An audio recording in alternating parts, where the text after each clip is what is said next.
Good evening. Magandang gabi po sa inyong lahat. Alex Macale for here. Welcome to the Pinoy Podcast, another episode. Ang topic po natin ngayon is about real estate. May question po sa atin na may nagtanong po sa atin na ang question is, can you take over a seller's mortgage? So if you're a buyer and you want to buy a property, can you really take over somebody else's mortgage without having to qualify on the property? Now, some of you guys probably asking, bakit nila ginagawa yan, right? Why would a seller would let the buyer takes over their own mortgage? So, ganito po yan.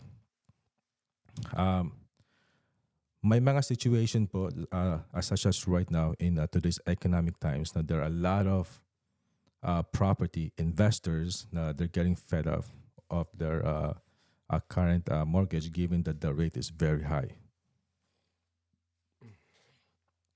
So what happened is that they basically just want to exit of the property. Like, we don't want to deal with this property. It's too much. Interest rate is too high,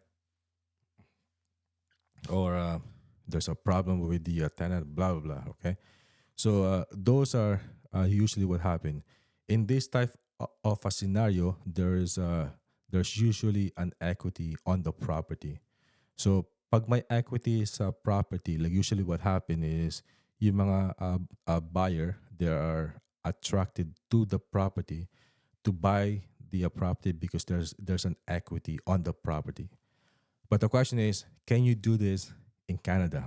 Okay, I know that in the States there's a thing called sub-to, that there are real estate investor that would buy a property using a strategy called sub-to.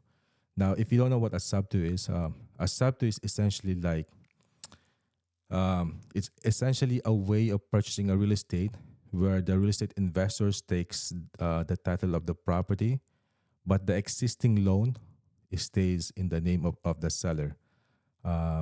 In other words, subject to the existing financing. So that's what a sub-to means. Okay, so it's basically in Canada, it's kind of similar to a vendor take back, but this is just on but the property is just with the seller. Okay, it's still on the name of the seller. So that's what a sub-to is. So back to the question, can you do this dito sa Canada? And the question and my answer is, in Canada, the way our mortgage work is that usually most of the time, most of the lender will have a clause on our mortgage that we cannot sublet or assign our mortgage to anybody. If you do that, your mortgage will consider to be a default, right? So when you default a mortgage, usually the lender can exercise their rights to call the mortgage. So when they do that, they can essentially have the right to initiate a foreclosure on your property. So technically, you cannot do this sa Canada. Dahil the way our mortgages work is that when you buy a property, you have to qualify for the property. Okay, that's number one. Number two is that whenever you buy a property in Canada, you have to pay a land transfer tax. So when you are qualifying for a property in Canada, and once there's a transfer of title, you will have to pay a land transfer tax. And that's why most of the lender of a mortgage will not gonna allow you to take over somebody else's mortgage. When you do that, it will consider to be a default. I actually have a situation like this where I lend my own money to an individual who purchases a property.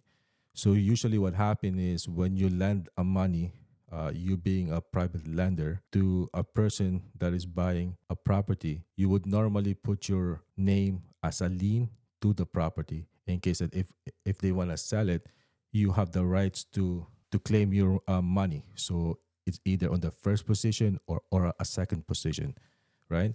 So the way it works is that I usually put in the second position, which when you look on the property title, my name is not going to show on the property.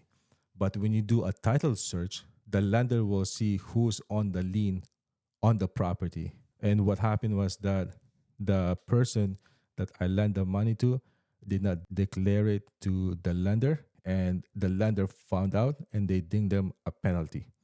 Okay.